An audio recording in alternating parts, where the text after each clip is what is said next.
सुप्रभात, good morning भक्तजन। Divine प्रभु channel पर आप सभी का स्वागत है। भक्तजन, आज मैं आपको सीता माता जी के जन्म से जुड़ी दो बेहद रोचक पौराणिक कथाएं बताने वाला हूं। तो चलिए वीडियो को प्रारंभ करते हैं और जानने की कोशिश करते हैं कि वो कौन सी दो पौराणिक कथाएं हैं। वैशाख मास की शुक्ल पक्ष की नवमी तिथि को श्री राम बल्लभा देवी सीता का प्राकट्य पर्व मनाया जाता है। इसलिए इस तिथि को जानकी नवमी और सीता नवमी के नाम से भी जाना जाता है। माँ लक्ष्मी का अवतार माता सीता भूमि रूप है।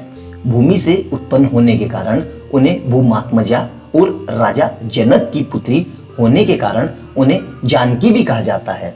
श्री राम की प्राण प्रिया सीता माता जी के जन्म के बारे में रामायण और अन्य पौराणिक ग्रंथों में दो कथाएं सर्वाधिक प्रचलित है। सबसे पहली मान्यता यह है कि एक बार मिथिला में भयंकर अकाल पड़ा।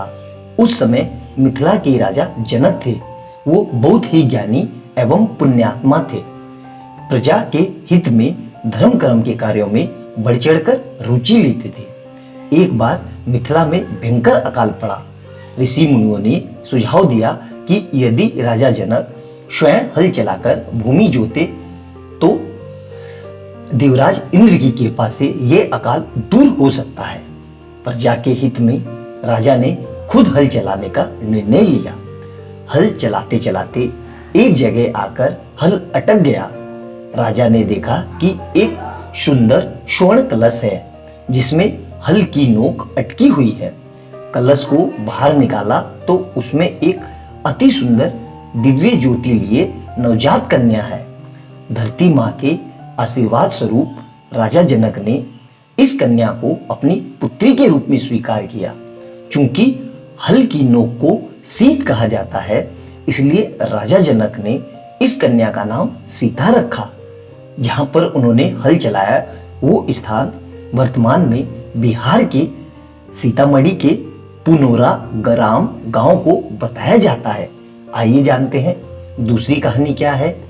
अद्भुत रामायण में उल्लेख है कि रावण कहता है कि जब मैं भूलवश अपनी पुत्री से प्रणय की इच्छा करूं तब मेरी मृत्यु का कारण बने। अद्भुत रामायण की कथा के अनुसार गतस्मद नामक ब्राह्मण लक्ष्मी को पुत्री के रूप में पाने की कामना से प्रतिदिन एक कलश में कुश के अग्रभाग से मंत्रोच्चारण के साथ दूध की बूंदें डाला करते थे। एक दिन जब ब्राह्मण कहीं बाहर गया था तब रावण उनकी कुटिया में आया और वहां मौजूद ऋषियों को मारकर उनका रक्त कलश में भर लिया। ये कलश लाकर रावण ने मंदोदरी को सौंप दिया। रावण ने कहा कि ये अति तीक्ष्ण विष है, इसे संभाल कर रख दो। मंदोदरी रावण की उपेक्षा से दुखी थी और मौका देखकर मंदोदरी ने कलश में रखा रक्त पी लिया। इसके पीने से मंदोदरी गर्भवती हो गई। जबकि उस वक्त रावण विहार करने सह्याद्री पर्वत पर गया हुआ था।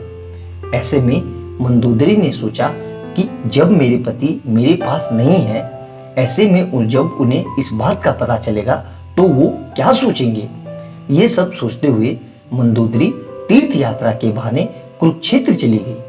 कहा जाता है कि वहीं पर उन्होंने गर्भ को निकालकर एक घड़े में रखकर भूमि में दफन कर दिया और सरस्वती नदी में स्नान कर वापस लंका लौट गई। मान्यता ये है कि ये वही घड़ा हल चलाते वक्त मिथिला के राजा जनक को मिला था जिसमें से सीता माता प्रकट हुई थी। तो भक्तजन, ये कहानी आपको कैसी लगी? आशा करता हूं कि आपको आनंद की अनुभूति हुई होगी। ऐसी ही अद्भुत एवं अलौकिक पौराणिक कथाओं को जानने के लिए तथा सनातन धर्म और हिंदू धर्म के देवी देवताओं के बारे में जानने के लिए हमारे चैनल को लाइक एंड सब्सक्राइब कीजिए। हमारा भी निरंतर यही प्रयास रहता है कि कैसे आपके समक्ष अच्छी से अच्छी और सुंदर से सुंदर वीडियो प्रस्तुत की जाए। तो भक्तजन, मिलते हैं अगली वीडियो में एक नई पौराणिक कथा के साथ। तब तक खुश रहें, प्रसन्न रहें और निरंतर प्रभु का स्मरण करते रहें। हम भी इस वर्ष से आपके मंगलमय और हितकारी जीवन की कामना करेंगे। बाय बाय भक्तजन।